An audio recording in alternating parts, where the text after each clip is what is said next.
जगा आणि जगू द्या या तत्वज्ञानाचा अंगीकार करत समाजकारण आणि पर्यावरणपूरक उपक्रमांची सांगड घालणारे पुणे शहराचे माजी उपमहापौर व सिंहगड रोड परिसराचे लाडके नेतृत्व अॅडव्होकेट प्रसन्नदादा जगताप यांच्या आधुनिक शेती उपक्रमांची सध्या पंचक्रोशीत मोठ्या प्रमाणावर चर्चा होतीये। राजकारण आणि सामाजिक कार्यासोबतच शेती क्षेत्रातही त्यांनी उभारलेले आदर्श मॉडेल अनेकांसाठी प्रेरणादायी ठरतंय।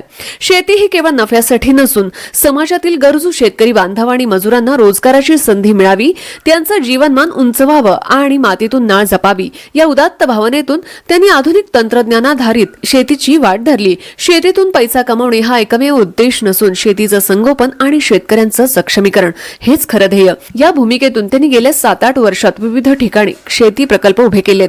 हिंगणे खुर्द, खेड शिवापूर, गावडदरा, सिंहगड पायथा, खानापूर, शांतीवन, थोपटेवाडी या परिसरात त्यांची शेती विस्तारलेली आहे। या ठिकाणी नारळाची हिरवीगार झाडं, चिक्कूची बाग, आंब्याची आमराई, निंबू लागवड तसेच गहू यासारख्या धान्य पिकांचं उत्पादन घेतलं जात आहे।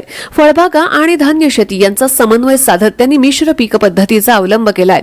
यामुळे जमीन सुपीक राहते, उत्पादन विविधतेतून वाढतं आणि स्थानिक बाजारपेठेलाही चांगला दर्जेदार माल उपलब्ध होतो। विशेष म्हणजे शेतीत आधुनिक सिंचन पद्धती, सेंद्रिय खतांचा वापर, पाण्याचं योग्य नियोजन आणि पीक व्यवस्थापन यासारख्या पद्धतींचा अवलंब करून त्यांनी शेती अधिक शाश्वत करण्याचा प्रयत्न केलाय।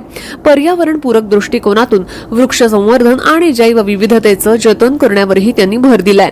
या सर्व उपक्रमांमुळे स्थानिक ग्रामस्थ आणि शेतकरी व मजुरांना वर्षभर रोजगार उपलब्ध होतोय। अनेक कुटुंबांच्या हाताला काम मिळाल्यामुळे त्यांच्या आर्थिक स्थितीत सकारात्मक बदल घडताना दिसतोय। गाव कुसाबाहेरील शेतजमिनींना पुन्हा एकदा हिरवाई प्राप्त झाली असून शेतीकडे पाहण्याचा सकारात्मक दृष्टिकोन निर्माण झालाय।